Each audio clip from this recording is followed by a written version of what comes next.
하나님이 기뻐하시는 예배라는 제목으로 여러분과 은혜를 나누기를 원합니다. 여러분, 오늘 이사야서 강의 두 번째 시간인데요, 우리 첫 번째 시간에 함께 살펴본 것처럼 이사야는 하나님으로부터 계시를 받았죠. 그 계시를 이제 선포하며 말합니다. 먼저 가장 가슴 아픈 것은 하나님께서 내가 자식을 양육했다라고 말씀하시는데 그 자식이 나를 거역했다라고 하십니다. 이 말은 곧 하나님이 자식처럼 우리를 예우하고 사랑하고 은혜를 베풀었건만 그들은 하나님을 반역했다는 거죠. 관계가 깨진 겁니다. 단순히 우리가 하나님께 소원하여 있는 것이 아니라 그 관계가 틀어져 버린, 그래서 그것으로 인하여 아파하시는 하나님의 마음이 이렇게 지금 소도 그 구유를 알고 주인도 알고 나귀도 그 주인의 구유를 알건만 너희는 하나님 나를 알지 못한다라고 말씀하셨죠. 알지 못한다는 것이 이미 하나님과 지금의 관계가 어떤지를 잘 대변해 주고 있습니다. 하나님의 심판으로 인해서 이제 그들에게는 참 황폐화되고 그리고 처참한 일들이 벌어지게 될 겁니다. 악으로 인해서, 그들의 죄로 인해서 그들이 그와 같은 심판을 당하는 거죠. 그럼에도 불구하고 하나님은 남겨둔 자를 두시겠다라고 이야기합니다. 말씀드린 것처럼 이사야서에서 중요한 주제 중에 하나죠. 남은 자 사상. 남은 자를 하나님께서 구루터기 같이 남겨두시는 자비를 베풀어 주십니다. 만약 그렇게 남은 자를 두지 않으셨다면 소돔과 고모라처럼 완전히 멸망했을 것이다 말씀하시죠. 오늘 그 맥락에 이어서 오늘 10절 이하의 말씀이 진행이 됩니다. 여러분, 10절 말씀을 함께 읽어볼까요? 시작. 너희 소돔의 관원들아 여호와의 말씀을 들을지어다. 너희 고모라의 백성아 우리 하나님의 법에 귀를 기울일지어다. 여러분, 지금 하나님 자기의 백성들, 그 통치자들을 향해서 뭐라고 호칭하셨습니까? 지금 뭐라고 말씀하시죠? 소돔의 관원 그리고 고모라의 백성이라고 하셨습니다. 그러면 소돔과 고모라가 어떤 곳이죠?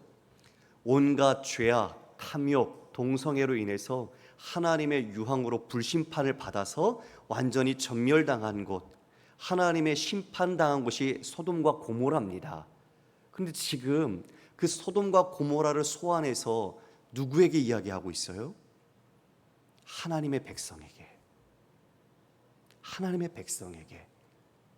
자식같이 하나님께서 사랑하며 양육했던 그 백성들이 관계가 틀어진 그 죄로 인해 있는 그들에게 지금 이 소돔 그리고 고모라를 소환해서 너희 관원들아, 이 고모라 같은 이 백성아라고 말하고 있는 거죠. 여러분, 신약엔 주님 뭐라고 말씀하셨죠? 이 독사의 자식들아. 지금 자기 자식 같은 백성들을 향하여 하나님이 이와 같이 그들에게 책망하시는 거예요. 그런데 그들 이미 소돔과 고모라가 어떻게 없어졌는지 알고 있죠. 그런데 그들 같다는 거죠. 지금 너희들이 행하는 모든 모습이, 너희들이 죄악 가운데 빠져있는 그 모든 것들이 소돔과 고모라를 방불케 하고 있구나. 자존심 상할까요? 기분 나쁠까요? 아니요.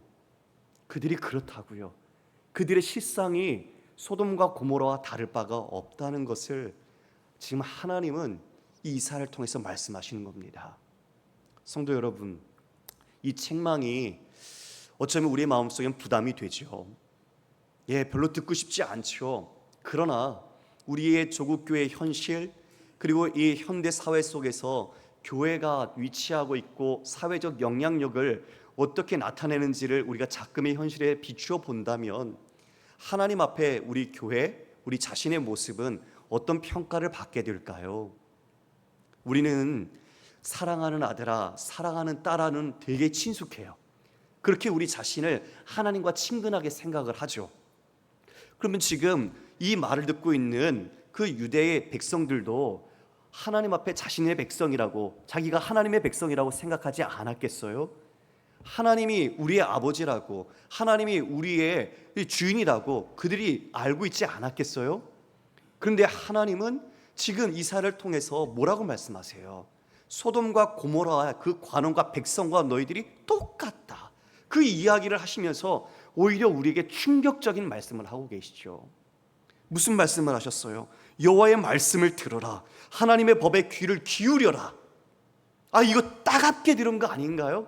쉐마 이스라엘, 그들이 잘 알고 있는 신명기서의 말씀처럼 그들이 어렸을 때부터 이미 모세오경을 외우고 암송하고 다 공부하고 그와 같이 들어왔던 말씀 아닌가요?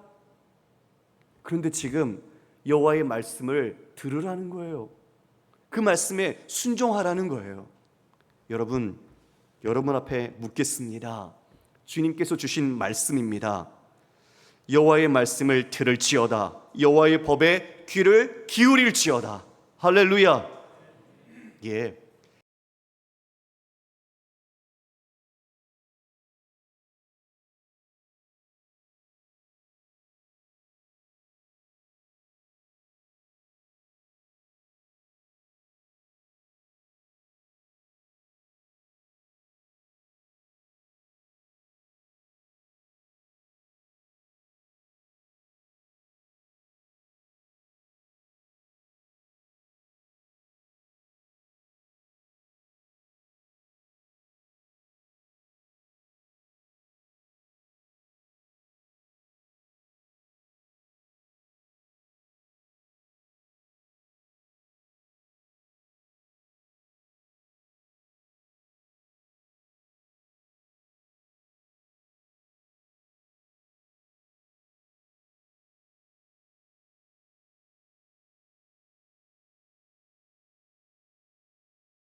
뿐이니라.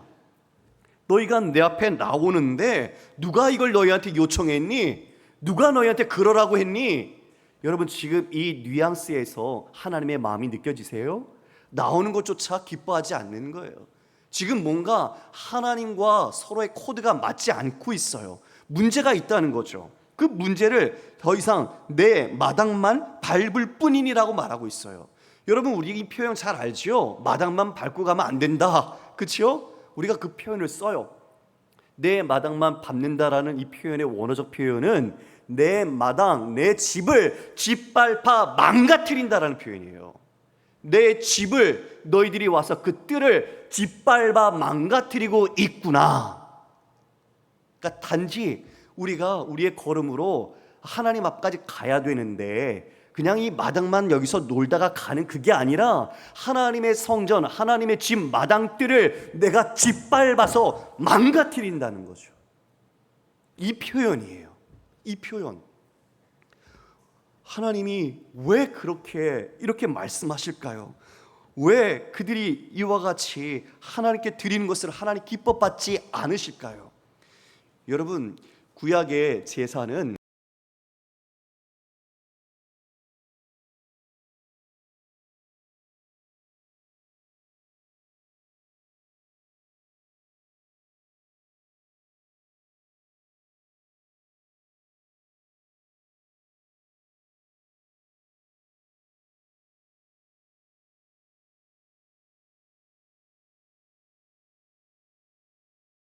도 튀고 손에도 묻고 튀어요. 그러면 여러분, 그 피가 튈 때 그 짐승 제물은 어떻게 할까요? 가만히 있나요? 몸버리십시오. 바둥거리겠죠. 왜요? 죽어가잖아요. 피를 쏟으며 죽고 있잖아요. 그거를 왜 하나님께서 그렇게 제사드리라고 했을까요? 죄가 얼마나 무서운지, 죄의 대가가 죽음이라는 것을 직접 보이시는 거죠. 내가 가져온 그 재물, 내 죄를 전가받은 그 재물이 이와 같이 죽으면서 몸부림치고 피를 흘리는 모습이 바로 네가 죄로 죽어야 할 것을 이와 같이 하나님이 동물의 희생 제사로 죄가 얼마나 무서운지 가르쳐 주심으로써 하나님의 은혜를 깨닫게 하고 다시 하나님의 은혜에 합당한 삶을 살도록 하나님은 기회를 주시는 겁니다.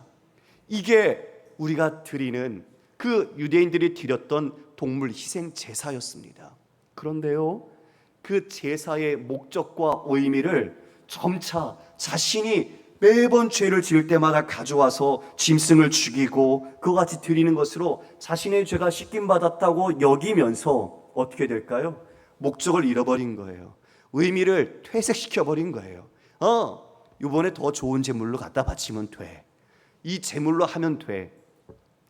뭘까요? 형식에만, 습관에만, 그 모든 제사의 목적과 진정한 하나님 앞에서의 자신의 모습은 돌아보지 못한 채 제물과 제사의 형식에 자신의 모든 의미만을 둔 채 습관화되어 버리고 만 거예요. 여러분, 하나님이 원하시는 건 뭐죠? 우리의 중심입니다. 믿으십니까? 우리의 중심입니다. 여러분이 헌금을 드리고 기도를 하고 예배를 드려도 우리의 마음이 다른 곳에 있다면 하나님은 그것을 받지 않으세요. 여러분, 우리 잘 알잖아요. 자녀를 키우면서 그 마음 알잖아요. 이 자녀가 정말 부모를 사랑하고 부모를 존경해서 어떤 말을 하고 또 선물을 드리고 사랑을 표현하는지, 아니면 뭔가가 필요해서 그냥 부모에게 뭔가를 얻기 위해서 하는지 우리는 대번에 알잖아요. 하나님이 그걸 모르시겠어요? 하나님이 지금 이처럼 이 제사를 통해서 자신들의 유익만을 추구하는 그 모습을 아시는 거예요. 그래서 난 더 이상 이거 싫다, 더 이상 난 배부르다. 여러분, 말라기 선지자는 뭐라고 말했어요? 누가 차라리 성전문 좀 닫아줬으면 좋겠다. 오히려 그렇게 드리는 제사, 희생제물 역겨운 거죠. 하나님을 도리어 모독하는 거죠. 주님의 마음이 얼마나 아플까요? 사랑하는 자식으로 양육을 했는데 그와 같이 하나님을 경홀히 만홀히 여기는 그 모습이 얼마나 마음이 아프셨을까요? 그래서 13절에 헛된 재물을 다시 가져오지 말라. 분향은 내가 가증 여기는 바요, 월삭과 안식일과 대회로 모이는 것도 그러하니 성회와 아울러 악을 행하는 것을 내가 견디지 못하겠다. 그 재물 앞에 헛되다라는 표현을 쓰셨어요. 아무리 재물 갖고 와도 헛되다는 거죠. 야, 헛된 재물 스탑! 갖고 오지 마. 너희들이 분향하는 것, 그 예배 순서, 월삭, 안식일, 대회, 성회, 절기로 모이는 것 다 그만둬. 내가 견디지 못하겠다는 거예요. 몸서리 쳐진다는 거예요. 하나님이 모이는 것 좋은 거잖아요. 하나님께 예배드리는 거 좋잖아요. 그런데 하나님께서 내가 그게 너무 짐이 돼서 이제는 내가 곤비하다, 너무 무거워지기도 싫다라고 말씀을 하고 있어요. 성도 여러분, 너무나 안타깝죠. 뭘 말해요? 신앙의 본질이 무엇인가? 예배의 본질이 무엇인가죠. 하나님 앞에 우리의 중심을 드리는 것이 가장 첫 번째 아닙니까? 보물이 있는 곳에 내 마음도 있다고 말씀하셨잖아요. 주님이 원하는 건 보물이 아니에요. 마음이지. 여러분들의 마음이요.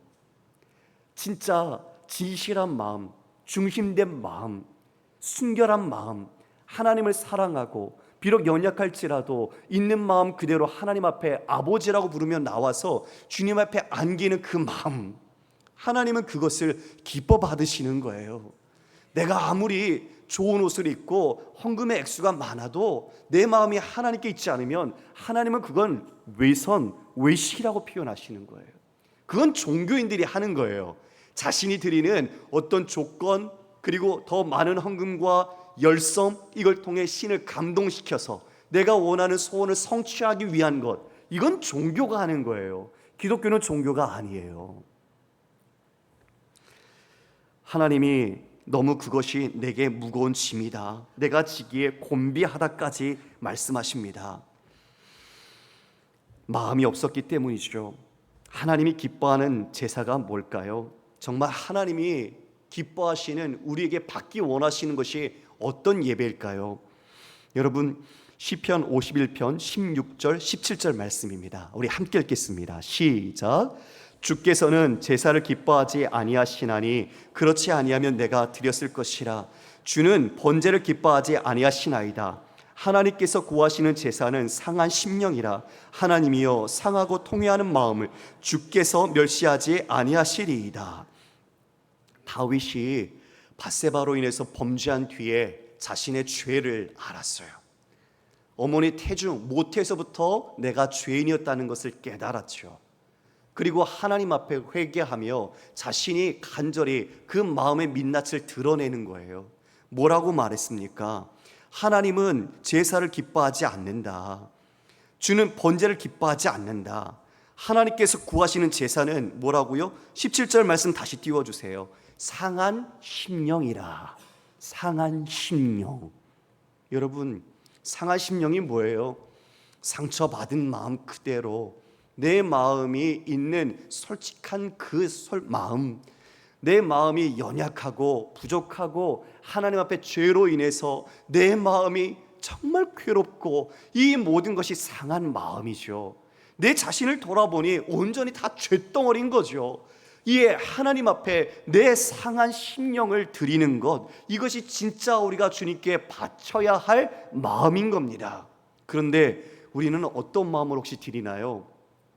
예배에 나와서 말끔하게 앉아있지만 우리의 마음조차도 포장하지 않습니까? 거룩한 것처럼, 나는 죄인이 아닌 것처럼, 나는 하나님께 신실하고 하나님 앞에 내가 모든 것을 잘한 것처럼 우리가 그렇게 위장하고 앉아있지 않나요? 우리의 상한 심령이라면 우리의 민낯은 그대로 드러나야 합니다. 긍휼과 자비를 구하기 위해서 내 자신의 안타까워하는 마음, 여러분, 죄는 하나님과 관계가 끊어뜨리는 거잖아요. 지금 그렇게 내가 위기의 상황에 있는데 어찌 편안한 척이 있을 수 있겠어요? 이 예배의 자리에 나와서 우리가 하나님 앞에 우리의 머리를 조아리고 하나님께 긍휼과 자비를 구하는 기도를 드려야 되지 않겠어요? 사무엘상 15장 22절의 말씀입니다. 사무엘이 이르되 여호와께서 번제와 다른 제사를 그의 목소리를 청종하는 것을 좋아하신 같이 좋아하시겠나이까? 순종이 제사보다 낫고 듣는 것이 순양의 기름보다 나으니. 번제와 다른 제사보다 하나님께서는 그 말씀을 듣는 것, 순종, 그리고 그 말씀을 듣는 것을 제사보다, 그 수많은 순양의 기름보다 그것을 기뻐하시고 원하신다라고 말씀하고 있습니다.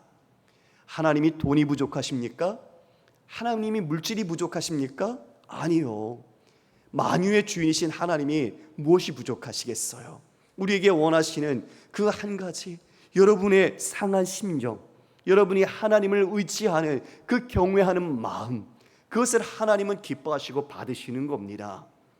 그런데 지금 이 남유다의 백성들이 형식에만 치우쳤습니다. 의식적으로 제사만 드리면 자동적으로 하나님이 기뻐하시고 내 죄를 용서받고 하나님과의 관계가 회복되는 no problem, 아무 문제가 없는 것처럼 생각했던 거예요. 아니었죠. 그들의 착각이었죠. 그들의 실체를 더 폭로합니다. 여러분, 우리 15절 말씀 함께 읽겠습니다. 시작. 너희가 손을 펼 때에 내가 내 눈을 너희에게서 가리고 너희가 많이 기도할지라도 내가 듣지 아니하리니 이는 너희의 손에 피가 가득함이라. 너희가 기도할 때 손을 들어 기도하지요. 손을 들어 기도할 때 내 눈을 가려버리겠다 너희에게서. 그리고 너희가 아무리 많이 기도해도 내가 듣지 않겠다라고 말씀하세요. 여러분, 우리가 한번 생각해 봅시다. 우리가 기도하는데 혹시라도 하나님께서 내 기도를 듣지 않는 것 같다, 내 기도에 귀를 기울이지 않는 것 같다, 그럴 때 하나님께 우리의 책임과 원망을 두지 말고 먼저 내 자신을 돌아보십시오. 내가 하나님께 기도자로서 하나님과 바른 관계에 있는지. 오늘 보니까 하나님이 이렇게 눈도 가리고 귀를 가리시는 이유가 뭐냐 보니까 너희의 손에 피가 가득하다는 거예요. 손을 들어서 하나님 앞에 도우심을 구하는 기도를 하고 있는데 그 편팔과 손을 보니까 그 손에 뭐가 가득해요? 피가 가득하더라. 피란 뭘까요? 악행을 상징하는 거죠. 너희들이 그렇게 악을 행하면서 형식적인 제사를 드리지만 너희들의 모든 일상과 삶의 예배를 보니 피가 가득하게 해놓고 와서는 하나님께 팔을 들어서 도와달라고 기도하니 내가 어찌 그 기도를 듣겠느냐. 하나님께서 그것을 적나라하게 고발하시는 거예요. 그런데 우리는 우리의 손에 피를 보지 못하고 있는 거죠. 내가 하고 있는 이 모든 삶의 행함이 피를 잔뜩 묻히고 있는데도 이것을 보지 못하고 하나님께 나 좀 도와주세요, 나를 이끌어 주세요, 나 이거 들어주세요, 그러고 있더라는 겁니다. 사랑하는 교회 여러분, 우리가 하나님 앞에 정직하기를 원합니다. 그리고 정말 우리 자신의 일상의 삶의 모습들, 하나님께서 말씀하심을 따라 우리가 순종하고 주의 말씀을 듣고 있는지 점검하기를 원합니다. 그래서 우리가 기도할 때 우리가 먼저 하나님 앞에 회개의 진심 어린 눈물이 있었으면 좋겠습니다. 요즘 우리의 기도에 눈물을 많이 잃어버린 것 같아요. 저는 어렸을 때 기억나는 것이 그냥 금요 기도의 시간이라도 이 강대상과 이 옆에 다 무릎을 꿇고 아니면 장 의자라도 올라가서 무릎을 꿇고 하나님께 기도하면서 우는 분들을 많이 봤어요. 정말 가슴을 치면서 자신의 죄를 아파하고 그리고 이 나라와 이웃들을 위해서 간절하게 기도하는 우리의 신앙의 선조들과 선배들의 모습이 지금도 눈에 선해요. 그런데 어느 순간 우리의 모습은 너무 달라졌어요. 너무나 거룩하게 앉아있고 점잖게만 기도하는 모습이 있어요. 죄로 몸부림치면서 하나님의 은혜를 구하는 모습이 사라진 것 같아요. 물론 하나님은 우리의 신음소리에도 응답하세요. 그러나 우리의 마음이 진실함으로 하나님 앞에 정말 애절함이 있는가? 주님 앞에 내 죄에 대한 몸부림침이 있는가? 내 죄를 미워하며 내 아픔을 감고 하나님 앞에 용서를 구하는 진심 어린 회개가 있는가? 우리가 돌아보기를 원합니다. 회개를 하는데 회개의 입술은 있지만 회개의 능력이 삶에서 안 나타나요. 습관적인 회개의 말만 하는 거예요. 여러분, 하나님이 안 속아요. 하나님이 알아요. 또 거짓말하네. 알아요. 입에 발린 말만 하고 하나님 앞에 그러겠고 삶은 전혀 하나님과 상관없이 살면서 하나님께 원하는 것들은 간구하고 은혜는 소망하는 게 여러분 다른 종교인과 우리가 뭐가 다를까요? 그럼에도 하나님은 여러분을 사랑하신다는 것을 기억하십시오. 16절 말씀입니다. 16절 말씀에 이렇게 기록하고 있어요. 너희는 스스로 씻으며 스스로 깨끗하게 하여 내 목전에서 너희 악한 행실을 버리며 행악을 그치라. 이에 돌이키라는 거죠. 스스로 자신을 돌아보고 그 죄를 회개하고 깨끗하게 하라. 그래서 내 목전에서 너희 악한 행실을 이제 끊어버려라, 중단해라라고 말씀하고 있습니다. 여러분, 누가복음 18장에 두 사람의 기도가 나와요. 누구의 기도를 하나님이 기뻐하셨을까요? 누가복음 18장 10절 이하의 말씀입니다. 우리 함께 읽을까요? 시작. 두 사람이 기도하러 성전에 올라가니 하나는 바리새인이요 하나는 세리라. 바리새인은 서서 따로 기도하여 이르되 하나님이여 나는 다른 사람들 곧 토색, 불의, 간음을 하는 자들과 같지 아니하고 이 세리와도 같지 아니함을 감사하나이다. 나는 일에 2번씩 금식하고 또 소득의 11조를 드리나이다 하고 세리는 멀리 서서 감히 눈을 들어 하늘을 쳐다보지도 못하고 다만 가슴을 치며 이르되 하나님이여 불쌍히 여기소서 나는 죄인으로소이다 하였느니라. 내가 너에게 이르노니 이에 저 바리새인이 아니고 이 사람이 의롭다 하심을 받고 그의 집으로 내려갔느니라. 무릇 자기를 높이는 자는 낮아지고 자기를 낮추는 자는 높아지리라 하시니라. 아멘. 여러분, 이 두 사람의 기도의 모습 속에서 누가 진짜 회개하고 누가 진짜 기도하는 사람이죠? 세리요. 여러분 아는 것처럼 세리는 그 당시에 매국노처럼 취급을 받았어요. 왜요? 로마에게 기대어서 자신의 동족에게 세금을 거두어 살았던 사람이니까. 그러니까 유대인들, 자신의 동족들에게 이 세리는 인기가 없는 자신의 어떤 사람으로서 가까이 하지 않는 사람들이었다고요. 그는 근데 자신을 알고 있었어요. 자신이 어떤 존재인지 알고 있었어요. 그래서 하나님 나를 불쌍히 여기셔서 나는 죄인입니다라는 고백을 했지요. 반면에 바리새인은요 유창한 기도를 했어요. 말이 아주 수식어구가 아주 좋아요. 그는 또한 열심이 있었어요. 11조 구제와 기도 이것에 열심을 했어요. 그런데 결론은요 우리의 기대를 완전히 바꿔버리고 말았어요. 그 당시에 많은 사람들은 바리새인이 하나님께 열심 있고 하나님께 인정받는 사람이라고 여겼죠. 그런데 오히려 결과는 대반전. 지금 이 세리가 오히려 하나님 앞에 의롭다 하심을 받는다고 말합니다. 말씀 자막 내려도 되겠습니다. 여러분, 우리는 지금 이 말씀 속에서 어떠한 기도자로 서 있습니까? 우리가 아무리 유창한 말로 기도를 잘해도, 그리고 그 안에 지식적인 내용을 담아서 우리가 말씀을 잘 전해도, 여러분 내 자신이 하나님 앞에 용서받아야 하는 죄인이라는 것을 알지 못한다면 그것은 하나님과의 관계가 올바로 서지 못했기 때문에 그 기도가 응답받지 못하는 거예요. 우리는 먼저 이 말씀 속에 진정한 회개와 우리의 마음의 중심이 하나님께로 온전히 돌이켜야 한다는 것을 깨닫게 됩니다. 여러분 매번 넘어지는 자리 있으시지요? 그치요? 자, 눈을 뜨십시오. 매번 우리가 이 같은 자리에 앉지만 매번 같은 죄의 자리에서 넘어질 때가 있어요. 그죠? 참 아이러니하지 않으세요? 여러분이 매번 이 자리를 자기의 자리라고 사수하는데 자기가 죄를 짓는 자리가 똑같아요. 보면 거짓말하는 자리, 직장의 일터, 그리고 학교에서, 가정에서 개인이 혼자 있을 때 여러분이 그 자리에서 똑같이 매번 죄를 짓는 걸 보게 된단 말이에요. 그러면 어떻게 할까요? 그 자리를 바꿔야죠. 그 자리를 바꿔야 돼요. 그 자리에 내가 가지 않고 하나님이 기뻐하신 자리로 만들어야 돼요. 그래야 우리는 그 죄로부터 물리적으로, 그리고 우리가 하나님께 기도함으로 은혜 가운데 그 죄를 끊어낼 수 있는 것입니다.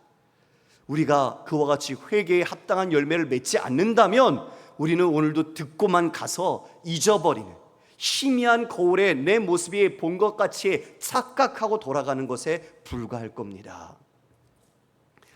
말솜씨가 모자라도, 말이 어눌해도, 많이 배우지 못해도 아버지 용서해 주세요. 나는 죄인입니다. 나는 주님 없으면 못 삽니다. 주님이 내 전부입니다. 아시잖아요. 하나님은 몇 마디의 기도가 아니더라도 진심 어린 기도를 들으십니다. 외식과 위선을 일삼았던 바리새인처럼 지금 그들의 손에는 피가 가득한 거죠. 그러면서 도우심을 바라니 응답을 받을 리가 만무한 겁니다. 예배를 드리면서도 우리의 회개가 다시 회개의 능력으로 드러나야 할 줄 믿습니다. 우리가 목적을 잃어버리면요, 이 자리에 앉아있지만 이기적인 그리스도인밖에 되지 않아요. 나만 아는 그리스도인, 내 가족만 아는 그리스도인, 내 삶을 위한 그리스도인, 그렇게밖에 안 된다는 거죠. 그래서 주님 회개를 요구하신 겁니다. 스스로 씻으라, 깨끗하게 하라. 그 모든 죄악을, 악한 행실을 내 목전에서 그치라. 그리고 5가지 그 회개에 합당한 변화된 삶의 증거를 요구하십니다. 그게 17절 말씀이에요. 17절 말씀을 읽겠습니다. 시작. 선행을 배우며 정의를 구하며 학대받는 자를 도와주며 고아를 위하여 신원하며 과부를 위하여 변호하라 하셨느니라. 지금 그들이 지금 이 5가지의 삶의 모습을 행하지 않았어요. 자신을 위해서는 살았지만 선행, 정의, 학대받는 자들, 고아와 과부를 위하여 신원하고 변호하지 않았어요. 즉 사회적 약자들을, 사회적 정의를 위해서 자신들이 갖고 있는 믿음, 하나님과의 관계를 가지고 순종하지 않았던 거죠. 신명기서 27장 19절에 이런 말씀이 있습니다. 객이나 고아나 과부의 송사를 억울하게 하는 자는 저주를 받을 것이라 할 것이요 모든 백성은 아멘 할지니라. 하나님과의 언약을 맺을 때 가나안 땅에 들어가기 전에 신명기에서 지금 하나님의 말씀은 객, 나그네죠, 고아, 과부, 이 세 부류는 하나님밖에 의지할 수 있는 근거가 없는 사람들이에요. 이 땅의 삶의 근거가 없는 사람들, 오직 하나님만 바라봐야 살 수 있는 사람들, 그런 사람들, 너희들이 억울하게 하는 자는 저주를 받을 것이다. 예, 너희들이 애굽에서 나그네 종되었던 것을 잊지 말아라. 거듭 출애굽기에서 말씀하고 있지 않습니까? 너희들이 그와 같은 은혜를 입은 자로서 이 사회적인 약자들, 도움이 필요한 사람들에게 너희들이 사랑과 선행을 통해 이와 같은 공의를 행할 것을 말씀하고 있는 것입니다. 이어 참 하나님의 은혜가 나타납니다. 여러분 18절 우리가 잘 알고 있는 익숙한 말씀인데 함께 읽습니다. 시작. 여호와께서 말씀하시되 오라 우리가 서로 변론하자. 너희의 죄가 주홍 같을지라도 눈과 같이 희어질 것이요 진홍같이 붉을지라도 양털같이 희게 되리라. 여러분 여기 변론하자라고 말하는데요, 이거 시시비비 따지자 그렇게 생각되지요. 근데 하나님의 숨은 의도를 아셔야 돼요. 하나님과 변론해서 이길 수 있는 사람이 있어요, 없어요? 없어요. 하나님께서 변론하자는 말은 뭘까요? 예, 우리가 말귀를 잘 알아듣는데요, 순종하라는 거예요. 선택의, 취사 선택의 여지가 없어요. 여호수아서 24장에 보면 여호수아가 마지막으로 이 백성들과 함께 약속을 하죠. 오직 나와 내 집은 여호와만 섬기겠다라고 말해요. 그러면서 너희는 오늘 너희들이 섬길 신을 택하라고 이야기해요. 여러분, 그거 너희들이 각자 알아서 결정하라는 말이에요? 그래요?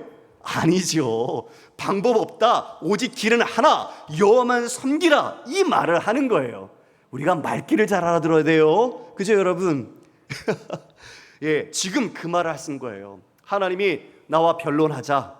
너희들이 깨끗하게 이처럼 씻고 그리고 깨끗하게 한 뒤에 이제 나와 함께 나왔을 때 하나님은 그들에게 은혜의, 사랑의 제안을 하십니다. 뭐라고 제안하셨어요? 너희 죄가 주홍 같을지라도 양털같이 눈과 같이 힐 것이요 진홍같이 붉을지라도 양털같이 희어질 것이다.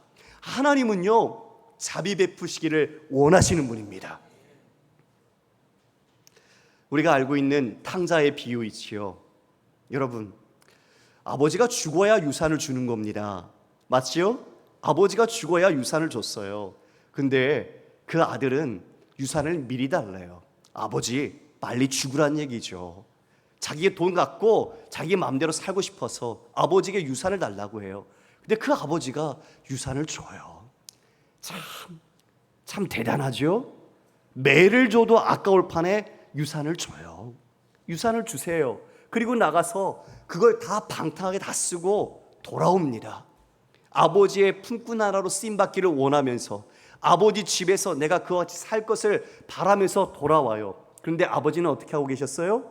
기다리고 계셨어요. 기다리고 계셨다고요. 그리고 그 아들을 멀리 동구 밖에서 보자마자 달려나가셨어요. 뛰어나갔어요. 여러분, 유대인은 우리나라처럼 체면 문화가 있어요. 뛰지 않아요. 근데 왜 뛰어요? 율법에 따르면 그런 자식은 돌로 쳐서 마을 사람들이 죽였거든요. 그 아들에게 돌 던져서 맞아 죽을까 봐 먼저 달려가서 얼싸 부둥켜 안는 거예요. 어떻게 그런 아버지가 있어요? 그분이 바로 우리 하나님이십니다. 그 하나님, 지금 이 탕자의 비유처럼 하나님이 이 심판을 받아 다 죽어야 하지만 나랑 결혼하자. 내게로 와. 내가 네 죄 붉어도 주홍 같아도 양털처럼 쉽게 하고 눈처럼 쉽게 해줄게. 아버지는 사랑의 주도권을 결코 놓지 않으셨어요.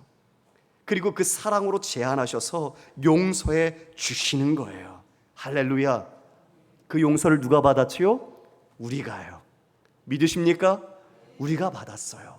그 용서받은 자답게 우리가 하나님 앞에 합당한 믿음의 삶을 살아야겠죠.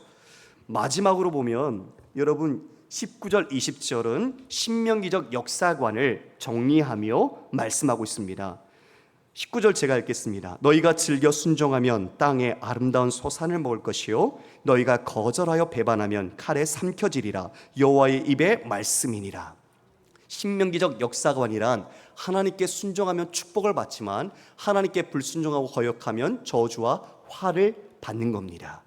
지금 이와 같이 즐겨 순종하면 이 땅의 아름다운 소산을 너희들이 먹고 즐길 수 있지만 만약 배반하고 거절하면 그들에게는 무엇이 닥쳐와요? 칼을 먹게 돼요. 죽음, 심판, 저주를 당할 것이다 라고 말씀해 주고 있습니다. 사랑하는 성도 여러분, 말씀을 정리합니다. 오늘 우리는 이 남유다의 백성들, 그들이 하나님 앞에 예배를 드렸지만, 제사를 드렸지만 그 제사가 형식과 습관이었고 그들의 마음과는 상관없는 의식적인 부분으로 그들은 치닫고 말았습니다. 결국 그것은 하나님의 마음을 알지 못하고 도리어 하나님과 거리가 멀어지고 하나님께서 그 제사와 제물 그리고 절기마저도 다 거부하시는 그런 결과를 초래하고 말았죠. 우리도 오늘 다시 한번 우리의 삶의 예배, 우리 일상의 예배, 그리고 우리의 모든 공예배를 돌아보기를 원합니다. 형식 중요합니다. 왜요? 형식이 없으면 무질서해집니다. 그런데 형식의 내용이 잃어버리면 아무것도 쓸모없습니다. 형식의 그 내용, 신앙의 본질과 하나님 앞에서의 예배드리는 그 온전한 마음, 상한 심령, 이것들이 우리가 회복되기를 간절히 원합니다. 두 번째로는 일상에서 우리의 예배가 하나님의 정의와 긍휼을 실천하는 삶을 살아야 합니다. 고아와 과부와 객, 이와 같이 가난하고 어렵고 힘든 사람들, 주변의 약자들을 저희가 돌보고 그들에 대하여 변호해 주며 불의한 상황에 우리의 목소리를 높여서 하나님의 사랑을 우리의 삶에 실천하는 일상의 예배를 살아내야 합니다. 세 번째로는 하나님과의 관계를 회복함으로 순종과 신뢰로 살아야 합니다. 다시요, 하나님과의 관계가 회복됨으로 순종과 신뢰의 삶을 살아야 합니다. 변론하자. 하나님이 부르셨죠. 죄 가운데 있지만 자신의 죄를 깨닫고 돌이킨 자들에겐 하나님이 그와 같이 회개로 회복하게 해주시는 그 마음을 우리는 보았습니다. 그 초청을 우리가 비록 때로는 죄를 지어서 넘어지고 하나님 앞에 해서는 안 될 죄로 마음을 아프게 할지라도 다시 내 자신을 돌아보고 하나님의 말씀 가운데 그 주님의 사랑스러운 제안, 주님의 자비 가운데 내 자신을 맡겨서 관계를 회복함으로써 그 삶에 하나님의 순종과 자비의 증거가 우리의 모든 삶에 이루어지기를 간절히 소망합니다. 우리 모두가 하나님이 기뻐하시는 온전한 삶의 예배자, 그리고 은혜로 이 시대에 남겨진 자로서 여러분의 거룩하고 성결한 삶을 통해 하나님을 영화롭게 하고 그리고 참된 예배자로서 승리하기를 주님의 이름으로 축원합니다.